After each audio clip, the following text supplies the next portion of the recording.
A little over a year ago, we put out a video talking about building a range. And the reason we're building a gun range is because we live in the suburbs of Kansas City and our neighborhood association frowns on us shooting guns in the backyard. So we decided to build a range. We bought some land many years ago in Camden, started building a small cabin. We ran into trouble, so much trouble doing this thing. But it's been a fascinating process. So we decided to make a series just kind of talking about our little home on the range there. And this episode, I want to talk about fighting over land, because I don't know how it is in the rest of the world. Growing up in Missouri, born and raised, spent a lot of time in the Ozark Mountains, there's this weird phenomenon that from locals in the Ozarks that if they're using a piece of land that does not belong to them, they kind of think they have the right to tell you, if you own it, what you can do with it and what you cannot do with it. And oftentimes this comes with threats, or next thing you know you're in a lawsuit or that kind of thing. Just to kind of give you a couple examples, and this is something I've ran into so many times. We had land down in Branson. It was on Taneycomo, and there was several lots that bordered Lake Taneycomo, but it was just a forest. It was just a raw forest. Nobody ever built there. It was just a gigantic forest, untouched. If you looked at a plat map, there's all sorts of lines and roads, but nobody ever built any roads. Well, I was way through. I had to build a road. So one day I came through and I charged a road through on exactly where the road belonged. What I didn't know is there was a developer owned about 98% of the lots in there. And there's only so many lakefront lots, and he wanted my lot. In the end, that's what I discovered, is ultimately I was just trying to accumulate all the lots by threatening people and trying to scare them. So he pressed charges against me, illegal charges, criminal charges, for nuisance and trespass and lumber poaching, which, obviously it quickly got dropped, and he ended up, I don't know, he never did develop. Still to this day, I'm the only person that's ever done anything in those woods, and it's like 15 years later.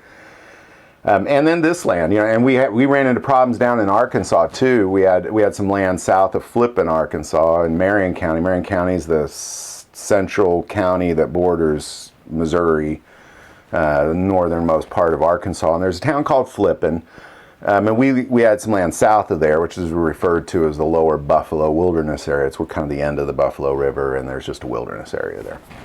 And we had some land there, and a lot of the people around there were kind of hunkering down, preparing for the end of the world, and a lot of them would block road. I didn't know what this meant at first. I quickly discovered what it meant, at least there. I don't know what it means in your neck of the woods, but in northern Arkansas, if you see a dead coyote hanging at a turn in the road, it's kind of a warning. You are not welcome down this road. Well, that's kind of tough when you kind of need to use the roads. And so many problems came from that kind of a thing, ultimately leading to land getting burned, people's homes getting burned. I mean, it's really pretty crazy down there. But back to Missouri and the Ozarks, this land we bought south of Ha-Ha-Tonka State Park was, we essentially bought some land that did not border the road, but in Missouri there's a law. You can't have land that you can't access. It's against the law. So this land, way back in like the 40s, had an easement that was allotted to it, and there was this old logging trail that supposedly had been there since the 70s that went right along that easement, and that was the definition of the easement. But we were quickly told that that was not our easement by the person who owned the land, and then suddenly there's a big pile of tires and dirt put there, and we couldn't access it. So we literally spent about 4 or 5 years just trying to get access to this land. And then once we did get access to the land, then there was just one problem after the other. But and I remember when we first had the access blocked, my wife was, of course, very upset because she wasn't a big fan of buying land in the woods so I can go down and shoot. That was obviously my bucket list, not hers. And right away she said, I don't even want, let's just get rid of the land, just sell it, just get rid of it. And I had to tell her that I don't know if I've ever really owned land in the Ozarks where I didn't run into trouble. I think it's just how it goes. But that's really the process we've gone through. We're finally, it's all clear. I'm actually great friends with those people now too. Through that process, even praying about it, I kind of kept praying, well, hopefully these people see that, you know, they really got some great neighbors, that, you know, we're not there to party or stir up no trouble. We're just there to do some filming and, you know, show up about twice a month probably. And so we've ended up really good friends with the neighbors there. But it's just interesting. Another friend of mine, he owned land in Branson, and he was going to build some land, and I actually went down with him to help clear some places before he kind of really hit it full force, and the guy next door came and said he wasn't allowed to do that, and that was his land. And of course my friend, you know, reassured him, no, you don't own this land. But the guy just, you know, it almost got, I don't want to say it almost got violent, but it definitely got heated.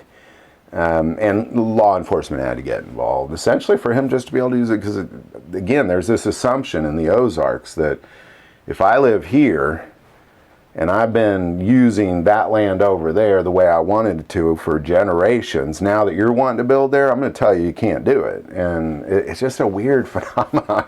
It almost seems like if you're going to buy land in the Ozarks, prepare to fight with somebody over it. I can almost guarantee somebody's going to want to quarrel with you over that land.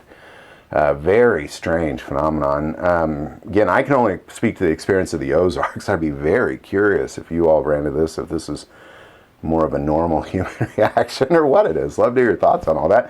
And we'll keep making these videos, but that was really our biggest hang-up, was the land itself. Just fighting over that land was really, really tough. But it's interesting because I shared in the last video, through fighting over that land, we started with 13 acres and then it moved to 25 because we had to fight over the land. So love to hear your thoughts on all that. Put it in the comments below. If you like this video, click like and subscribe. Feel called to support this channel with Patreon. That link is also below. But the most important part of this channel, we take prayer requests, so never hesitate to send that in.